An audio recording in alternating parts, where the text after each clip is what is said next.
In the eyes of the neighbors, he seemed like a super dad who adored his wife, but in private he had never changed a single diaper. Every day after work he would collapse onto the couch, waiting for his wife who was still recovering to take care of him, even when the baby cried endlessly, and the house looked like a giant mess. Helping out never crossed his mind. He just kept nagging his wife to hurry and cook dinner, but she spent every minute of the day caring for the baby, and had no time to go out and buy groceries, so she could only make some instant curry rice. But just as he was eating his curry, a strange smell drifted over. The baby had just gone, and he complained to his wife with a disgusted look, asking how she was even watching the baby, and how she didn't notice. He raised his voice at Maisie without hesitation, and then grabbed his wallet and went out to eat alone, not even asking his wife, who had not eaten all day, whether she needed anything. All of these actions showed he was a husband who avoided responsibility. But to friends and neighbors, Maisie seemed lucky to have married the perfect man, and also had a famous mother-in-law with expert parenting experience. Her husband earned money and treated her well, and her mother-in-law could supposedly lighten her load. Everyone thought her married life must be perfect, but reality was nothing like that. From the moment the baby was born, her dark circles never went away. The baby woke up the moment she put him down, and even at night she had to hold him while sleeping,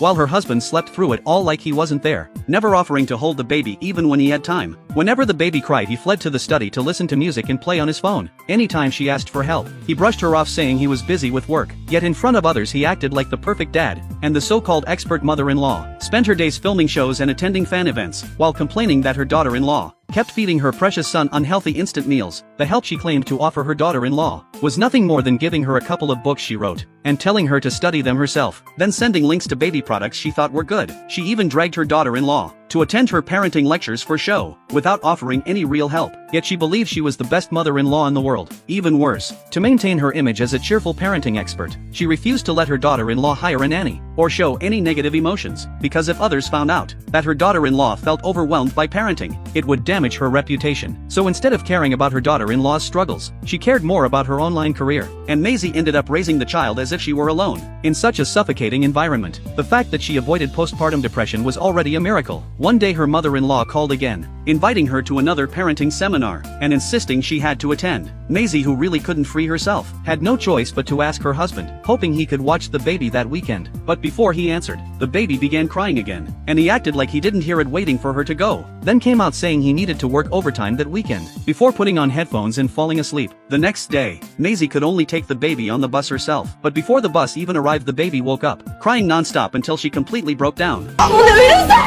People around her immediately stared, their looks full of judgment, as if she were the worst mother in the world. Back home she prepared milk for the baby first, then opened a cup of instant noodles for herself, but she didn't even have time to add water, so she grabbed the dry noodles, and ate them as they were, because the baby could wake at any moment. She had to stay ready constantly. She felt like she was losing herself.